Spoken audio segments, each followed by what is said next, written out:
Hivi karibuni neno Kizimkazi limejipatia umaarufu wa kutosha. Leo nitakujuza kwa uchache tu neno Kizimkazi ni nini.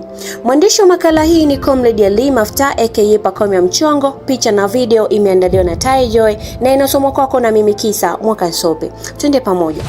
Kizimkazi ni tamasha la utamaduni, sanaa na uchumi ambalo huwa linafanyika katika mkoa wa Kusini Unguja, Zanzibar, kwenye mji wa kitalii uitwao Kizimkazi. Tamasha hili hufanyika kila mwaka mwishoni mwa mwezi Agosti. Tamasha hili limepata mvuto mkubwa kutokana na ubunifu wa Daktari Samia Suluhu Hassan kuliendesha akishirikiana na jamii yake katika harakati za kuongeza uchumi katika mji huo wa kitalii. Unaweza kujiuliza, nini hasa dhima ya tamasha hili? Kwanza, kuchochea uchumi katika mji wa Kizimkazi na Tanzania kwa ujumla kupitia mbinu na shughuli mbalimbali katika tamasha hilo. Pili, kudumisha mila na desturi za Mwafrika. Tatu, kudumisha amani, upendo na ushirikiano baina ya makundi mbalimbali ya kijamii. Lakini pia kuongeza hamasa ya ukuaji wa sanaa, michezo na burudani nchini. Hivyo kuongeza kiwango cha burudani kwa Watanzania.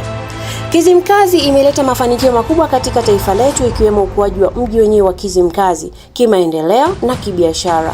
Ikumbukwe kwamba baada ya tamasha hilo mji wa Kizimkazi umeongezewa vivutio vya kitalii kutoka 17 hadi 19, ikiwa ni ongezeko la kivutio kama mradi wa Kasa na tamasha la Kizimkazi.